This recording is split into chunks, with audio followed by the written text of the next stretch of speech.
ಇವತ್ತು ದಿನೇಶ್ ಅವರು ಮಾತಾಡಿದರು, ಮಾಡಿದ್ದೇವೆ. ನಾವು ಕೇವಲ ಇದೊಂದಲ್ಲ, ಬೆಂಗಳೂರಿಗೆ 100 ಕಿಲೋಮೀಟರ್ ದೂರದಲ್ಲಿ ಎಷ್ಟು ಮೇಲ್ಸೇತುವೆ ಕೆಲಸ ಇದೆ, ಎಲ್ಲಕ್ಕೂ ಕೂಡ ಮುಕ್ತಿಯನ್ನು ಕಾಣಿಸ್ತಾ ಇದ್ದೀವಿ.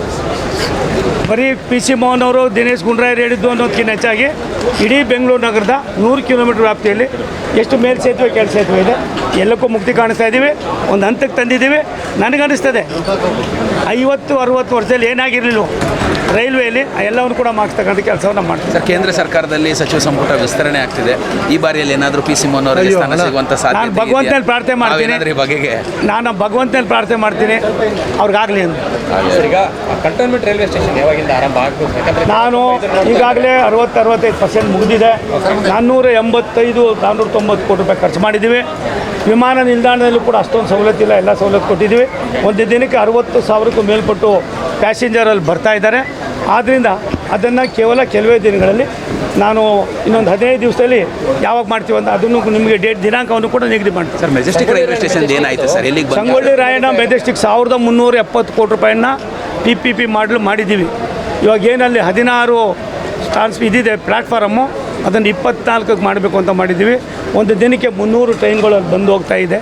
ಅದಕ್ಕೆ ಯಾವ ರೀತಿ ಕೊಡಬೇಕು, ಏನು ಮಾಡಬೇಕು ಅನ್ನೋದಕ್ಕಿಂತ ಹೆಚ್ಚಾಗಿ ಸುಮಾರು 100 ವರ್ಷಕ್ಕೂ ಮೇಲ್ಪಟ್ಟು ಇತಿಹಾಸ ಇರ್ತಕ್ಕಂಥ ರೈಲ್ವೆ ಸ್ಟೇಷನ್ ಅದು ಕಾಯ್ಕಲ್ಪ ಕೊಡ್ತಕ್ಕಂಥ ಅದಕ್ಕೆ PPP ಮಾಡಬೇಕು ಅಂತ ಯೋಚನೆ ಮಾಡಿದ್ವಿ. ನಾನು ಮೊನ್ನೆ ಮಂತ್ರಿಗಳು, ನಾವು ನಮ್ಮ CR ಚೇರ್ಮನ್ರು ಚರ್ಚೆ ಮಾಡಿದ್ವಿ. ವಾರಕ್ಕೊಂದಿನ ನಾವು ಅದಕ್ಕೋಸ್ಕರ ಕೆಲವು ಇಂಪಾರ್ಟೆಂಟ್ ಪ್ರಾಜೆಕ್ಟ್ಗಳು ತಗೋತಾ ಇದ್ದೀವಿ.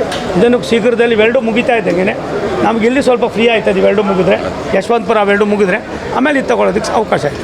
SIR ಸಂಬಂಧ ಕೊಡ್ತಾ ಇದ್ದಾರೆ. ಒಂದು ಕೆಲವಾರು ಲೋಪಗಳು ಇರ್ತಕ್ಕಂಥದ್ದನ್ನು ನಮ್ಮ ಮನಗಂಡು ನಮ್ಮ ಪಕ್ಷದ ನೇತಾರುಗಳು ಮತ್ತು ನಮ್ಮ NDA ಪಕ್ಷದ ಮಿತ್ರ ಪಕ್ಷಗಳು ಕೂಡ ಮಾಡ್ತಾ ಇದ್ದಾರೆ.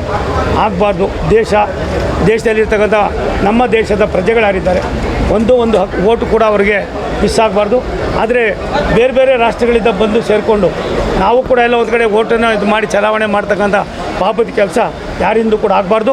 ಅದಾಗುತ್ತೆ ಅನ್ನೋ ದೃಷ್ಟಿಯಿಂದ ಇವತ್ತು ಇಂಥ ತೀರ್ಮಾನವನ್ನು ಭಾರತ ಸರ್ಕಾರ ವಿಶೇಷವಾಗಿ ಚುನಾವಣಾ ಆಯೋಗ ಮಾಡಿದೆ. ಇದೊಂದು ಸ್ವಾಗತ ಮಾಡ್ತಕ್ಕಂಥದ್ದು. ಕರ್ನಾಟಕವು ಕೂಡ ಅದ್ರ ಜೊತೆಯಲ್ಲಿ ಕೈ ಜೋಡಿಸ್ಬೇಕು ಅಂತ ನನ್ನ ವಿನಂತಿ.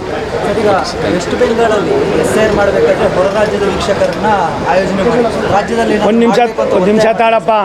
ನಾವು ಇವತ್ತು ಪರಿಸ್ಥಿತಿ ಏನಿದೆ ಅವಲೋಕನ ಮಾಡಿ ನಿನ್ನೆ ಕೋರ್ ಕಮಿಟಿಯಲ್ಲಿ ಏನೇನೋ ತೀರ್ಮಾನ ಆಗಿದೆ, ಅದರ ಮಾಹಿತಿ ನನಗಿಲ್ಲ. ಅದಾದಮೇಲೆ ತಿಳ್ಕೊಂಡು ನಾನು ಹೇಳ್ತೀನಿ. FIR ಮಾಡಿದ್ದಾರೆ, ಇನ್ನೂ ಯಾರು ಅಕ್ರಮವಾಗಿತ್ತು ಅಲ್ಲ ಮಾಡಿ ಅಂತ ಹೇಳಿದ್ದಾರೆ. ಯಾರ್ಯಾರು ಆ ಥರ ಅಕ್ರಮವಾಗಿ ಬರ್ತಾರೆ ಅಂಥವ್ರ ಮೇಲೆ ಕಠಿಣವಾದ ಕ್ರಮ ತಗೊಳ್ಳಿ ಅಂತ ನ್ಯಾಚುರಲ್ ಅದು ಹೇಳಲೇಬೇಕಾಯ್ತದೆ. ಅದು ಹೇಳ್ತೀವಿ, ಹೇಳಬೇಕಾಯ್ತದೆ. ಸರ್, ನೀವು ರಾಜ್ಯ ರಾಜಕಾರಣಕ್ಕೆ ಬರ್ತೀರಾ ಅಂತ ಸಾಕಷ್ಟು ಚರ್ಚೆ ಆಗ್ತಾ ಇದೆ ಈಗ. ಮತ್ತೆ ಕೇಂದ್ರ ಸಚಿವ ನಾನು ಮಂತ್ರಿ ಆಗಿದ್ದೀನಿ. ನಮ್ಮ ರಾಷ್ಟ್ರದ ಪ್ರಧಾನಮಂತ್ರಿಗಳು ನನಗೆ ಒಳ್ಳೆ ಕೆಲಸ ಕೊಟ್ಟಿದ್ದಾರೆ, ಮಾಡ್ತಾ ಇದ್ದೀನಿ. ದೇಶದ ವರಿಷ್ಠರು, ನಮ್ಮ ನಾಯಕರುಗಳು ಪ್ರತಿಯೊಂದನ್ನು ಕೂಡ ಸೂಕ್ಷ್ಮವಾಗಿ ಗಮನಿಸ್ತಾ ಇದ್ದಾರೆ. ಅವ್ರ ತೀರ್ಮಾನವೇ ಅಂತಿಮವಾದದ್ದು. ಹೆಚ್ಚಿನ ವಿಡಿಯೋಗಳಿಗೆ ಪ್ರತಿಧ್ವನಿ ಯೂಟ್ಯೂಬ್ ಚಾನೆಲ್ ಸಬ್ಸ್ಕ್ರೈಬ್ ಮಾಡಿ, ಬೆಲ್ ಐಕಾನ್ ಕ್ಲಿಕ್ ಮಾಡಿ.